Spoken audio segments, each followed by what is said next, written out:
Bapak, kami bersama-sama berkomitmen sore ini untuk kami berjanji di hadapan Tuhan. Selama kami hidup di muka bumi ini, kami mau mengiring Tuhan, mengikut Tuhan. Terima kasih Tuhan, terima kasih. Sebentar kami akan belajar firman Tuhan untuk bekal bagaimana kami harus menjalani hidup mengiring Tuhan. Urapi setiap kami, lembutkan hati kami, buka telinga rohani kami Tuhan, untuk kami menangkap apa yang Tuhan ajarkan kepada setiap kami sore ini, di dalam nama Tuhan Yesus. Amin. Silakan duduk Bapak Ibu. Terima kasih teman-teman tim Praise and Worship sore ini, luar biasa. Shalom. Baik, puji Tuhan, terima kasih untuk kesempatan kali ini dari Ibu Gembala yang menjadwalkan untuk saya berbagi firman Tuhan sore ini. Dan kita sudah di akhir bulan ya, di bulan Mei ini, di tema bulanan kita. Ada yang ingat temanya, tema besar bulan ini apa? Keintiman. Dan kita sudah ya 3 kali khotbah, tadi sudah disebutkan juga, salah satunya di awal oleh Pak Andri. Salah satu keintiman kita harus melekat ya. Dikhotbahkan oleh siapa? Di minggu kedua Ibu Yohana ya. Jadi keintiman dengan Tuhan itu seperti carang ya, yang nempel di pokok anggur supaya berbuah. Dan minggu pertama ada Ibu Gembala, dan minggu lalu Pak Herman menyampaikan firman Tuhan untuk kita, dan kita sudah dalami juga ya yang ikut di Komsel. Di minggu pertama kita ada Komsel, dan minggu ini ya kemarin kita ada Komsel membahas khotbah itu, mendalami itu. Dan sore ini saya ingin melanjutkan itu ya, karena memang masih tema keintiman, tapi saya mau lebih lebih ke praktis begitu. Sebagai orang Kristen, melekat itu bagaimana? Intim dengan Tuhan itu seperti apa sih dalam kehidupan kita sehari-hari? Ya. Dan ya itu judulnya, jadi menjadi Kristen 24 jam sehari atau 7 hari seminggu. Ya, jadi ini penting menurut saya kalau kita mau menjaga keintiman dengan Tuhan. Karena apa Bapak Ibu? Menurut saya ya, banyak orang Kristen ibadah itu hanya hari Minggu. Atau kalau ada yang ikut di ibadah tengah minggu, ya, Komsel atau persekutuan-persekutuan yang lain. Tapi selepas itu, selain persekutuan-persekutuan itu bukan ibadah. Ya, jadi maka saya ingin mengajak kita semua sore ini belajar bagaimana kita ini menjadi orang Kristen, istilahnya beribadah ya 24 jam sehari, 7 hari dalam seminggu. Artinya tiap hari kita ini ada dalam persekutuan dengan Tuhan. Tadi kalau pokok anggur kan nggak mungkin ya hari Minggu melekat, hari Senin dan sampai Sabtu itu lepas. Pasti layu, pasti kering, betul ya? Jadi namanya melekat intim dengan Tuhan itu nggak bisa hari Minggu atau tengah minggu saya beribadah, saya intim dengan Tuhan, saya terhubung dengan Tuhan ya. Ada lagu yang lagi rame sekarang itu, terhubung denganmu. Nanti kita nyanyi itu ya. Terhubungnya kadang-kadang, kan nggak mungkin, iya kan? Intim dengan Tuhan kadang-kadang, terhubung dengan Tuhan kadang-kadang. Hari Minggu terhubung dengan Tuhan seharian atau 24 jam lah. Mungkin dari kemarin kita udah persiapan mau ibadah hari Minggu, bagaimana caranya menyiapkan hati, kesehatan kita semua. Tapi di hari Senin sampai hari Sabtu nggak terhubung. Nah ini berbahayanya. Ya, maka kita mau belajar sore ini bagaimana kita menjadi orang Kristen yang selalu terhubung. Bukan hanya hari Minggu, tapi Senin sampai Sabtu. 24 jam sehari, 7 hari dalam seminggu. Nah, kita mau buka di Kolose 3 ayat 23. Nah, saya percaya kita semua hafal ayat ini. Kalau nggak hafal ya mulai hari ini dihafal, karena ini ayat yang sangat-sangat terkenal ya. Dan kadang-kadang itu kalau di STT atau di lembaga-lembaga kalau ada banyak orang kumpulan itu biasanya ditempelin ayat ini supaya kalau kerja itu yang benar gitu ya. Kalau kerja itu yang benar, jangan hanya kalau ada pengawas ya, kalau ada pimpinan kerja, kalau nggak ada pimpinan nggak kerja. Jadi ditempelin ayat ini apapun juga gitu ya. Nah, tapi saya mau lebih dalam dari ayat ini ya, bahwa pengertiannya bukan hanya sekedar supaya nggak dilihat, bukan saya kerja supaya dilihat orang, bukan. Tapi saya mau lebih dalam dari itu ya. Kita akan baca bersama-sama. Silakan dibuka di Alkitabnya atau bisa lihat di layar. Kita akan baca bersama-sama ya, karena ayat ini pendek. Oke, siap ya? Siap? Oke. 1, 2, 3. Apapun juga yang kamu perbuat, perbuatlah dengan segenap hatimu, seperti untuk Tuhan dan bukan untuk manusia. Ya, jadi apapun, apa yang tidak masuk di apapun, Bapak Ibu? Ada? Nggak ada ya. Apapun itu berarti semuanya. Semua yang kita kerjakan, yang kamu perbuat, yang kamu lakukan, apapun. Nah, apapun itu luas sekali, banyak sekali. Tidak ada yang tidak masuk di apapun. Jadi semua yang kita lakukan, ya, kita sebagai apapun kita, profesi kita, ya, sebagai karyawan, sebagai ibu rumah tangga, sebagai bapak rumah tangga, sebagai pemilik toko, ya, pemilik perusahaan, atau apapun tugas kita, sebagai guru, sebagai apapun yang kamu perbuat, perbuatlah dengan segenap hatimu, seperti untuk Tuhan dan bukan untuk manusia.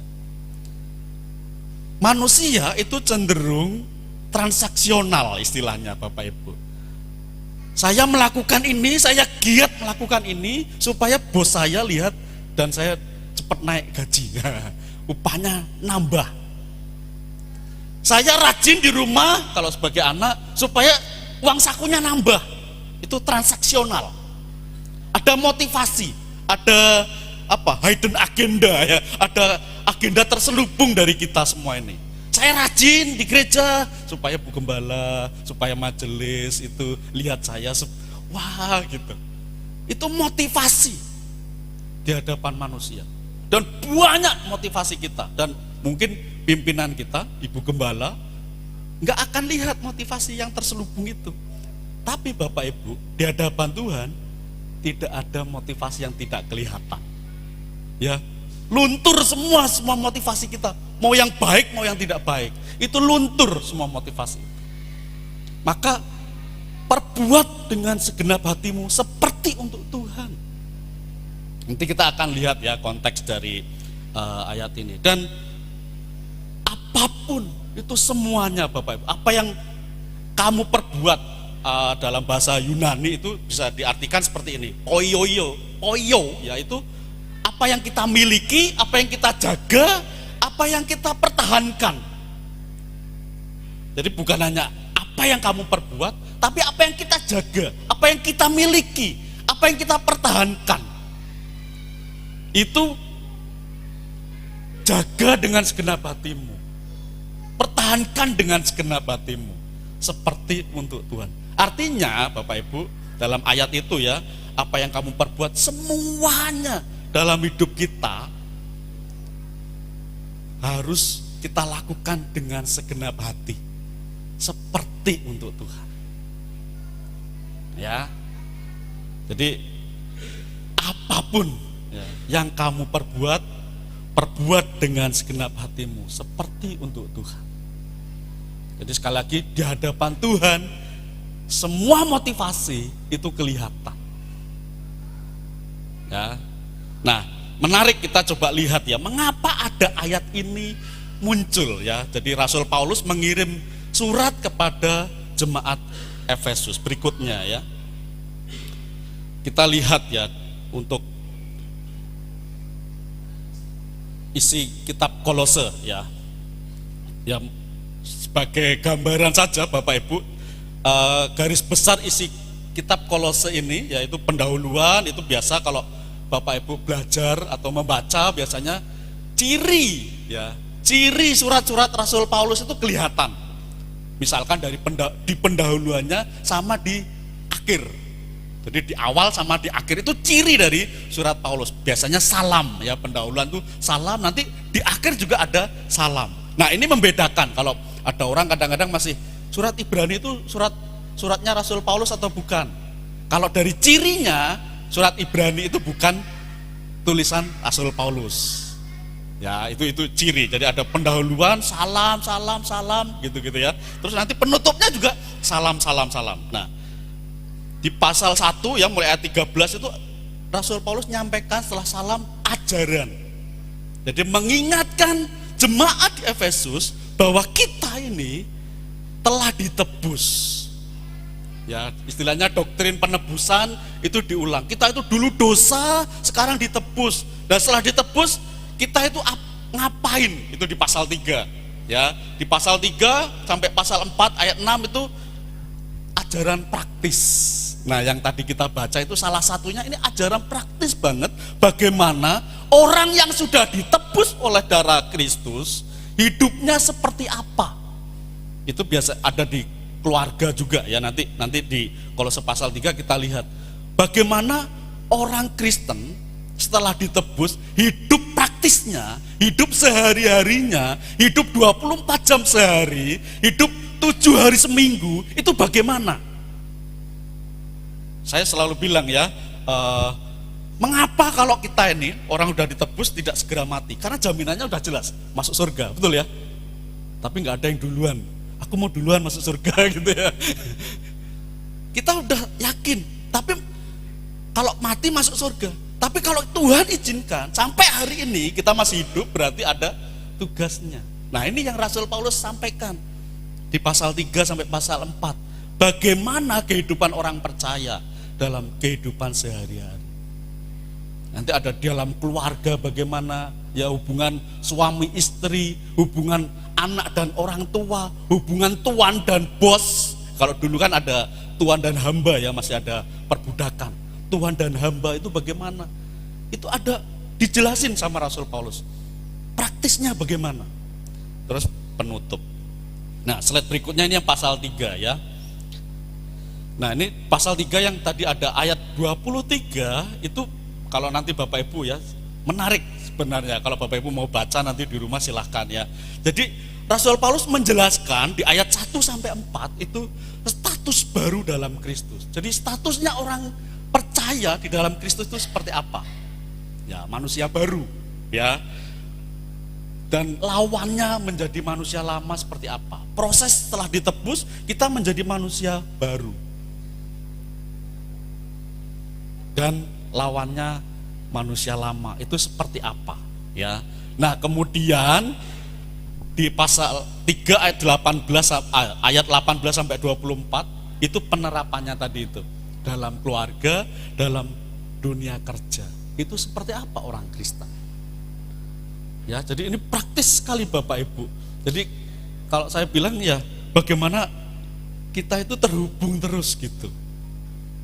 Maka Rasul Paulus ngajar bagaimana kehidupan orang yang sudah ditebus sebagai orang Kristen, hidup sehari-harinya seperti apa. Di keluarga bagaimana, di dunia kerja bagaimana. Hubungan pimpinan dengan bawahan bagaimana, itu diatur.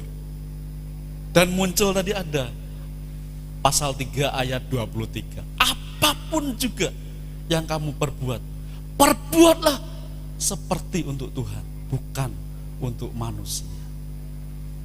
Ya, jadi ini penerapannya. Orang Kristen itu harus seperti apa. Dan ini menarik sekali Bapak Ibu ya. Jadi bagaimana orang Kristen hidup 24 24 jam sehari, 7 hari seminggu. Itu ada dalam hubungan dengan Tuhan. Ya. Cuman ada masalah dalam kekristenan kita yang kemudian ya ini masalah salah tafsir juga, bahwa dalam kekristenan itu ada pemisahan begitu Bapak Ibu. Kan harusnya seperti yang Rasul Paulus sampaikan di pasal 3 ayat 23, apapun di dunia manapun, di rumah, dunia kerja, dimanapun, kita bekerja untuk Tuhan, bukan untuk manusia. Tapi kita itu ya masih suka dualisme, masih suka memisahkan antara hitam dan putih. Ya, slide berikutnya. Kita baca ya di Galatia 5 ayat 16 sampai 17. Bapak Ibu perhatikan ya, saya bacakan di slide ada. Maksudku ialah hiduplah oleh roh, maka kamu tidak akan menuruti keinginan daging. Sebab keinginan daging berlawanan dengan keinginan roh, dan keinginan roh berlawanan dengan keinginan daging. Karena keduanya bertentangan, sehingga kamu setiap kali tidak melakukan apa yang kamu kehendaki. Itu tadi saya buatnya hitam terus warnanya putih ya. Cuman tadi saudara tahu saya suruh ngecek, rupanya kalau putihnya di situ nggak kelihatan, jadi dibuat hitam. Jadi di dalam kekristenan atau ya manusia pada umumnya itu selalu memisahkan begitu Bapak Ibu. Ada hitam dan putih. Tadi dalam lagu kita ada daging, ada roh. Dari ayat seperti ini, tapi Rasul Paulus ayat ini tidak mau memisahkan itu Bapak Ibu. Yang Rasul Paulus mau katakan itu, kalau ya hiduplah oleh roh, maka kamu tidak akan menuruti keinginan daging. Sebab keinginan daging berlawanan dengan keinginan roh. Orang memisahkan, ada keinginan roh, ada keinginan daging. Tidak. Yang Rasul Paulus mau sampaikan adalah, kalau kita menuruti daging, berarti nggak ada roh dalam diri kita. Istilahnya Kristus itu dalam diri kita. Misalkan contohnya, mengapa ada gelap Bapak Ibu? Tidak ada gelap itu karena tidak adanya terang. Mengapa ada kejahatan? Karena tidak ada kebaikan. Mengapa ada keinginan daging? Karena tidak ada keinginan roh. Jadi bukan dipisahkan. Ya. Makanya karena kekristenan itu tidak 50% Kristen, 50% yang lain, enggak. Harus 100% Kristen. Artinya apa? Ya keinginan roh. Kalau ada keinginan daging berarti enggak ada keinginan roh. Jadi tidak saya setengah hari rohani, setengah hari daging, enggak gitu. Pada waktu kita melakukan keinginan daging, berarti kita itu tidak ada roh dalam diri kita. Jadi bukan separuh-separuh hidup kita, black and white begitu. Tidak cantik dan buruk begitu. Jadi bukan jahat dan baik. Kalau ada kejahatan berarti karena tidak ada kebaikan. Mengapa gelap? Karena nggak ada terang. Mengapa keinginan roh? Ya berarti kita mematikan keinginan daging. Nah kita itu harus seperti itu. Ya, kita belajar seperti itu. Jadi nggak ada separuh-separuh dalam kekristenan. Kristen 50%, Kristen 50, tidak Kristen 50% gitu. Kekristenan itu 100% tiap hari gitu. Ya, 100% kekristenan hari Minggu. Tapi Senin sampai Sabtu kekristenan kita 50% atau sama sekali. Enggak gitu. Kita Kristen kalau hari Minggu. Senin sampai Sabtu bukan Kristen. Tidak boleh gitu. Jadi Rasul Paulus yang mau disampaikan begitu, bukan masalah hitam dan putih, keinginan daging dan roh. Bukan dualisme begitu, bukan. Saat kita menuruti keinginan daging, berarti kita itu sama sekali enggak menuruti keinginan Kristus dalam hidup kita. Faktanya ada kok, ya kan? Faktanya ada. Hari Minggu jingkrak-jingkrak, puji Tuhan, haleluya. Senin sampai Sabtu, haleluya. Omongannya kacau balau juga gitu. Enggak. Jangan Kristen di hari Minggu doang. Kristen Senin sampai Minggu lagi. Tadi malam, ya kemarin sore lah tepatnya ya, kami diskusi dengan teman-teman remaja, kami diskusi. Teman-teman melihat kejahatan itu di mana? Rata-rata karena jarang lihat dengan mata sendiri. Yang banyak lihat di IG, lihat di Facebook, lihat di Twitter, lihat di mana lagi? Pokoknya medsos begitu.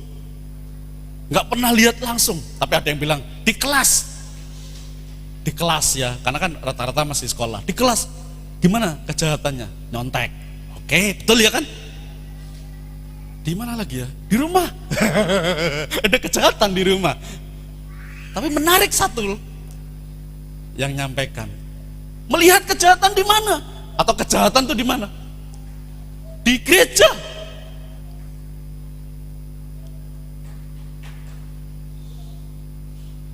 Ya gereja itu saya, Bapak Ibu semua ya kan gitu.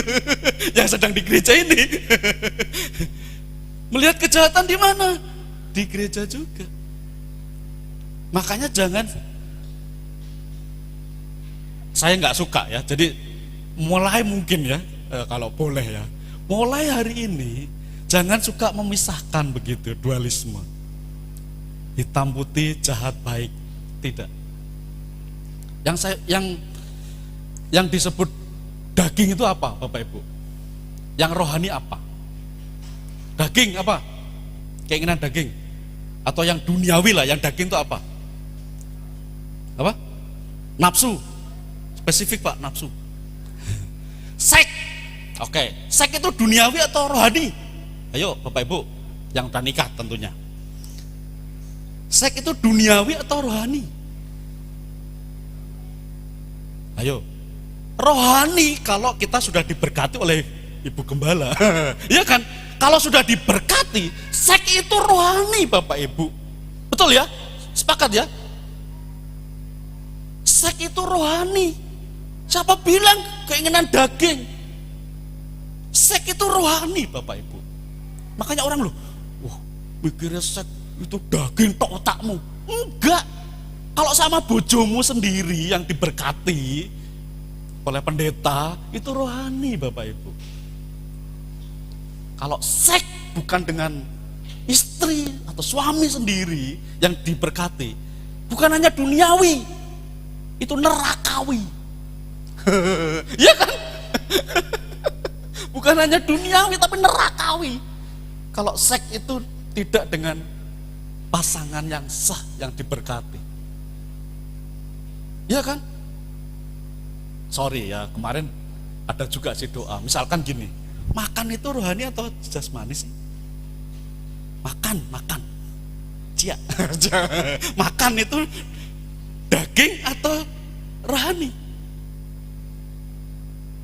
Kan biasa gini ya, Tuhan, kami sudah selesai persekutuan, kami sudah menikmati berkat rohani, dan tiba saatnya kami akan menikmati berkat jasmani.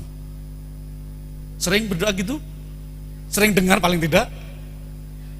Memisahkan makanan itu rohani Bapak Ibu. Orang mangan ya kelenger ya. Ya kan? Seringkali begitu Bapak Ibu. Makanan itu rohani buat tubuh kita. Ya, jadi jangan suka memisahkan yang seperti itu. Makanya sehingga istilahnya begini, dalam kekristenan begitu rupa menyebar, itu bukan salah kita, itu juga salah orang nafsirkan, mengajar kita juga. Tapi oke, stop lah saat ini. Jangan memisahkan yang jasmani dan rohani, hitam dan putih. Yang kita mau lihat, kalau keinginan daging ada dalam hidup kita, berarti tidak ada keinginan roh. Bukan ada dua-duanya. Sedang kuat-kuatan istilahnya begitu, enggak. Seperti mengapa ada gelap? Karena tidak ada terang. Ya, jadi kita mau lepas dari hal seperti ini. Dan mengapa dunia ini masih belum banyak perbaikan? Ya karena orang Kristen tidak mau masuk ke area-area yang dibilang duniawi tadi. Betul enggak? Bisnis itu duniawi? Enggak. Ya kan? Usaha itu duniawi? Ya enggak. Jadi seringkali begitu. Politik duniawi, kotor. Yang kotor itu pelakunya, ya kan? Sebenarnya begitu. Bukan objeknya itu. Ya, jadi semalam kami diskusi begitu sama teman-teman. Rupanya di semua lini itu ada kejahatan. Termasuk di kita kalau kita mau memisahkan yang seperti itu. Nah, kita mau belajar lebih lanjut. Kita seringkali masalahnya seperti ini. Berikutnya ya. Kita bicara masalah waktu. Ya. Kalau Bapak Ibu lihat ya di Kejadian pasal 1 itu ya, masalah penciptaan, itu ada 6 hari penciptaan, kemudian ada 1 hari Sabat. Menurut Bapak Ibu, Sabat itu ada karena 6 hari, atau 6 hari itu ada karena Sabat? Bolak-balik.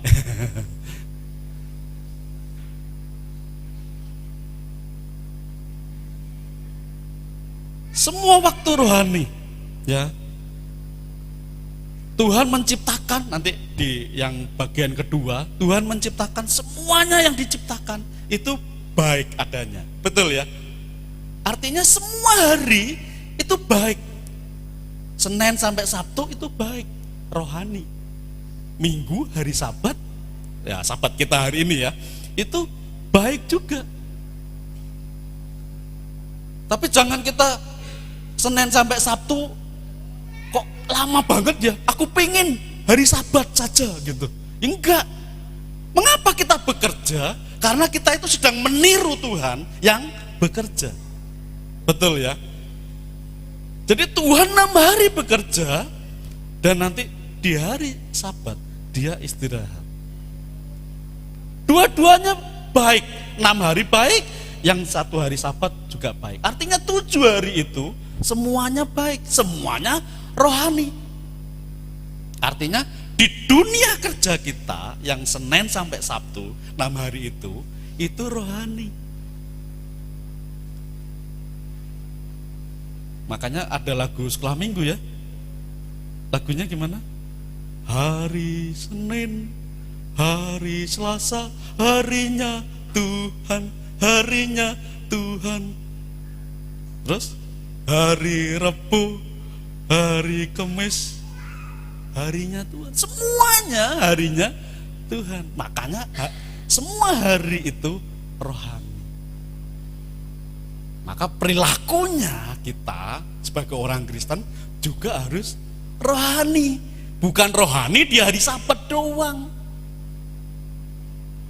Kudusnya, baiknya, baik apa? Perilakunya baik di hari Sabat. Tapi Senin sampai Sabtu tidak baik. Tidak boleh begitu. Karena semua waktu itu rohani. Ya. Yang kedua, semua materi itu rohani. Materi itu apa? Ya benda, barang, ya ciptaan. Ya tadi kan Tuhan menciptakan, terus ini materinya. Yang diciptakan itu Tuhan bilang apa? Allah melihat ini titik-titik dan baik.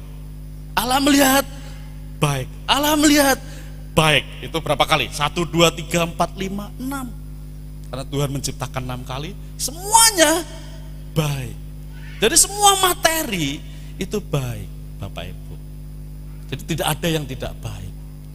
Jadi mengapa kita masih suka memisahkan itu?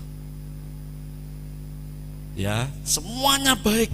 Maka ya di ayat terakhir itu, Allah melihat segala yang dijadikannya itu sungguh amat baik. Semuanya baik. Yang tidak baik itu adalah kitanya gitu ya. Tapi materi itu baik, Bapak Ibu. Ya. Yang ketiga, semua profesi itu rohani. Ya, slide berikutnya ya.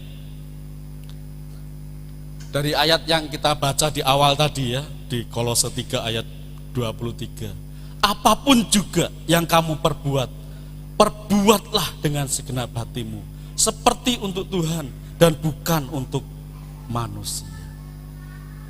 Jadi apapun pekerjaan kita, ya, profesi kita, semuanya itu rohani. Saya pernah tunjukkan kalau tidak salah itu ada buku ya, saya sudah punya berapa kali dan kalau saya kasih saya pinjemkan ke teman itu pasti nggak balik. Tapi untung ya Tokopedia itu saya lihat masih ada, saya beli lagi begitu. Pekerjaan sekuler adalah pelayanan sepenuh waktu. Nah, orang bilang kan ini pekerjaan sekuler, ini pekerjaan rohani, begitu ya? Betul ya? Kalau di toko itu, di pabrik itu sekuler. Kalau full timer di gereja itu rohani. Enggak. Itu tadi salah pahamnya kita selama ini. Orang mengotak-ngotakkan yang jasmani dan yang rohani, yang duniawi dan rohani, yang spiritual dan yang fana. Enggak. Sama-sama rohani, Bapak Ibu. Ya, tadi kalau kita mengerjakannya itu dengan takut akan Tuhan, bukan hanya ingin dilihat orang, berarti semuanya itu rohani. Wong saya sedang khotbah ini aja bisa aja nggak rohani, betul ya? Tapi dalam hati saya ini sombongnya banget begitu. Saya sedang khotbah di gereja, tapi bisa aja ini nggak rohani, bisa kan? Bisa dong. Doa kita terkesan rohani, tapi doanya, Tuhan, tetanggaku cantik banget, boleh nggak tuker tambah? Itu doa kurang ajar kan? Ketoknya doa ya kan, tapi daging banget begitu, iya kan? Kelihatannya rohani, tapi enggak. Jadi kuncinya, apapun juga yang kamu perbuat dengan segenap hatimu seperti untuk Tuhan, itu semua rohani, Bapak Ibu. Apapun pekerjaan kita. Ya, kalau penjual narkoba gimana? Ya jangan gitu juga, Raya. Kalau jual beli manusia gimana? Ya enggak gitu juga. Ya, jadi semua profesi kita, Bapak Ibu, itu rohani. Makanya penting sekali. Tadi yang saya katakan juga, mengapa dunia kita nggak segera berubah, tidak semakin membaik? Karena orang Kristen masih nggak mau masuk dunia. Karena mikirnya itu duniawi, itu sekuler, bukan rohani. Yang mau rohani ya harus full timer, pelayanan, enggak. Yang di sana siapa? Yang di marketplace istilahnya sekarang itu siapa dong? Kan Bapak Ibu semua, yang buka toko, yang punya karyawan, ya kan? Marketplace itu tempat bersaksi kita. Itu rohani. Ya, jadi semuanya rohani. Kalau kita bawa di tangan Tuhan. Yang rohani aja bisa sejahat tadi itu. Ya kan? Bapak Ibu lihat banyak pelayan Tuhan. Banyak pendeta-pendeta besar di gereja besar juga hancur lebur. Karena apa? Cara hidupnya duniawi banget. Pekerjaannya rohani, tapi kelakuan keinginan daging selalu. Ya ini ujian ya. Memang waktu juga yang bisa membuktikan. Tapi kita mulai belajar. Kalau kita serius ya, mempersembahkan semua pekerjaan kita di hadapan Tuhan. Semua rohani, nggak ada yang nggak rohani. Dan itu bisa jadi berkat buat orang-orang di sekitar kita. Ya, misalkan ya, slide berikutnya, kita biasa dengar ini ya,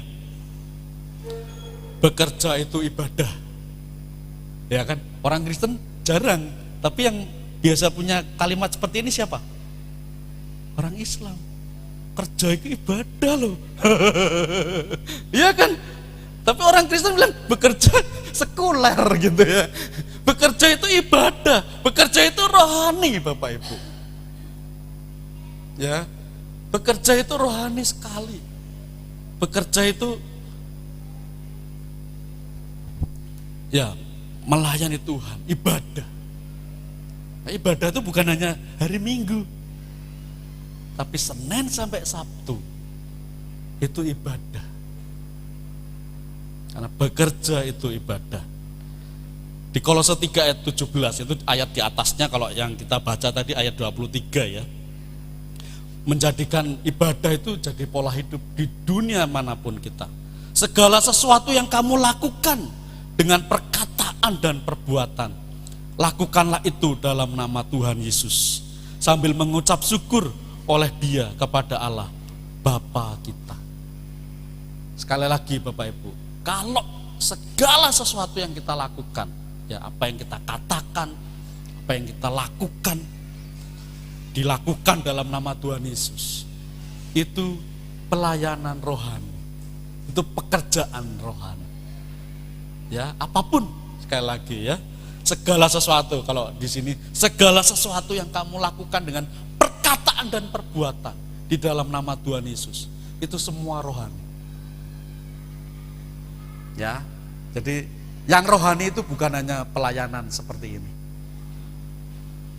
tapi semua kehidupan kita di rumah, di keluarga, di sekolah, di tempat kerja kita, semuanya rohani. Kalau kita mau terhubung terus dengan Tuhan, itu enggak hanya hari Minggu. Atau kalau misalkan yang lalu ya disampaikan, kalau mau intim dengan Tuhan itu baca Alkitab 5 pasal sehari, doa 5 jam sehari. Setelah itu ngapain? Intimnya bukan hanya di kamar, intimnya bukan hanya kalau doa. Intim itu ya setelah doa, setelah baca firman, itu intim terus begitu. Apa salah kita baca Alkitab, doa? Enggak salah, itu betul, itu baik sekali. Tapi jangan hanya dibatasi di ruangan itu. Rohani jangan dibatasi di kamar, di ruang doa, di persekutuan-persekutuan. Rohani tidak itu saja. Di semua lini hidup kita, setiap hari. Saat baca firman, sesudah baca firman. Saat persekutuan, sesudah persekutuan. Itu harus intim. Jadi perilakunya juga, kalau ibadah manis-manis, cantik-cantik, ya keren-keren. Tapi setelah ibadah, misalkan nanti kalau kita keluar ini pulang, makan semua, misalkan mau di warung atau di mana, ketemu tukang parkir, Mas ini gimana sih parkirnya? Ya kan? Kok perilakunya nggak benar nih? Habis ibadah Bapak Ibu. Kita pikir ibadah sudah selesai. Rupanya ketemu tukang parkir marah-marah setengah mati. Itu bukan ibadah. Kita masih memisahkan kayak gitu. Ya. Jadi kita belajar ya Bapak Ibu. Semua lini hidup kita, yang terkecil sekalipun, di rumah, dimanapun, itu ibadah, itu rohani, itu harus keterkaitan terus dengan Tuhan, terhubung dengan Tuhan. Semalam juga kami diskusi ya, menarik sekali. Teman-teman ada yang ya dari contoh, terus kemudian ada yang bilang ya ngalami, belajar mengampuni. Contohnya ada ya, Satu anak ya di Tokyo, dia dibully sama temennya. Dia nggak punya temen, temennya cuma satu. Tapi rupanya temen yang satu itu pun membuli dia habis. Jadi di kelas itu, di mejanya dikasih vas bunga kayak gini ya, vas bunga, terus bunganya putih. Nah di Jepang, bunga putih dengan vas bunga dikasih vas itu putih, itu tanda kematian. Artinya teman satu-satunya menginginkan dia juga mati. Dibully kayak gitu Bapak Ibu. Sakitnya gimana? Tapi dia ketemu Tuhan. Tuhan menerima saya, Tuhan mengampuni saya. Akhirnya dia di kereta ketemu temannya yang membuli, teman satu-satunya yang membuli dia. Ketemu, ini aku harus gimana? Dia ingat, Tuhan sudah mengampuni saya. Akhirnya dia datangi temannya, ngobrol, dan sampai temannya itu nangis. Temannya minta ampun, minta maaf. Sorry ya, aku nyesel dulu itu saya kasih vas bunga di mejamu. Sorry, aku dulu menginginkan kamu juga mati. Temannya minta maaf dan dia mengampuni. Luar biasa. Harusnya kekristenan itu begitu di hari-hari kita. Ketemu siapapun. Ya, jadi kemarin kami belajar seperti itu dan teman-teman ada yang punya pengalaman yang sama. Mau belajar mengampuni. Jangan sampai juga ya, kita ini belajar mengampuni bolak-balik di gereja, Paskah bolak-balik, tapi ketemu orang yang menyakiti kita, pengennya juga nendang. Itu berarti enggak menerapkan. Berarti enggak ada kesehariannya gimana? Paskah bolak-balik, Yesus mengampuni kita, tapi ketemu orang yang nakal sama kita, yang menyakiti kita, kita nggak bisa ngampuni. Sampai kapanpun aku nggak mungkin memaafkan. Wah, perlu bertobat. Ya kan? Perlu bertobat menurut saya orang Kristen seperti itu. Kalau masih, wah, sampai kapanpun nggak akan saya ampuni. Terlalu sakit. Bapak Ibu, kita sudah berkali-kali menyakiti Tuhan ya. Gak tahu sakitnya kayak apa Tuhan itu sebenarnya. Dosa kita bertumpuk-tumpuk gimana. Tapi Tuhan masih bolak-balik mengampuni kita. Tapi mengapa kita tidak bisa juga mengampuni orang yang bersalah kepada kita? Itu aplikasi, itu penerapan sehari-hari dari kekristenan kita. Dari ibadah di hari Minggu seperti ini. Kalau hari-hari kita tidak bisa menerapkan itu, ya perlu bertobat. Terakhir, jadi ibadah harus menjadi pola hidup buat kita. Jadi itu tadi ya Bapak Ibu gambarnya di seluruh lini hidup kita. Kita harus menjadi Kristen. Kita harus rohani tiap hari, 24 jam sehari, 7 hari dalam seminggu. Itu kalau menurut saya intim sesungguhnya. Kalau cuma baca Alkitab 1 jam, setengah jam, 5 pasal, mau 10 pasal. Tapi setelah itu lihat orang masih buang muka, masih suka menyakiti orang, percuma kita baca Alkitab 10 pasal sekalipun. Jadi intim yang sesungguhnya diterapkan di Senin sampai Minggu. Senin sampai Sabtu. Saya pernah sampaikan yang lalu ya. Oke, kita sudah bersalah, kita sudah berdosa, kita sudah gagal melaksanakan perintah Tuhan Senin sampai Sabtu. Oke, Minggu kita datang pada Tuhan seperti ini. Saya sudah sampaikan, Minggu ini adalah servis. Makanya saudara tahu bilang ini adalah Sunday service. Minggu reparasi. Minggu perbaikan buat iman kita, buat kesalahan kita. Jadi kalau minggu ini atau minggu-minggu kemarin kita ada yang salah, masih belum bisa menerapkan firman Tuhan, kita datang minggu ini. Minta Tuhan servis kita, minta Tuhan perbaiki kita. Dan saya yakin Tuhan sangat mau memperbaiki kita. Saya tahu kita semua, saya juga nggak sempurna, saya juga jatuh bangun, saya belajar di rumah, mau dimanapun jatuh bangun, selalu minta pada Tuhan, diservis sama Tuhan. Jangan sampai kita udah tahu salah tapi juga nggak mau datang kepada Tuhan. Kita salah, kita nggak mau diservis. Ya, jadi sore ini, malam ini kita belajar menutup bulan ini ya, bicara tentang keintiman dengan Tuhan. Buat saya dan Alkitab mengajar kita sore ini, tiap hari apapun yang kita kerjakan, tidak ada waktu yang tidak ada yang tidak rohani. Tidak ada profesi, tidak ada pekerjaan yang tidak rohani. Tidak ada materi yang tidak rohani, semuanya rohani kalau kita bawa di dalam Tuhan. Jadi mari jadikan hidup kita Senin sampai Sabtu plus Minggu itu rohani, intim terus dengan Tuhan.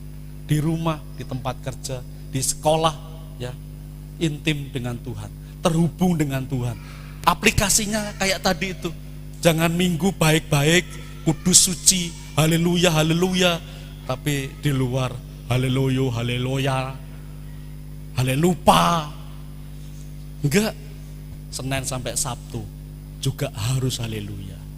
Karena kita hari Minggu belajar haleluya. Senin sampai Sabtu harus haleluya juga. Intim menurut saya harus seperti itu. Jangan separuh-paruh begitu. Ya.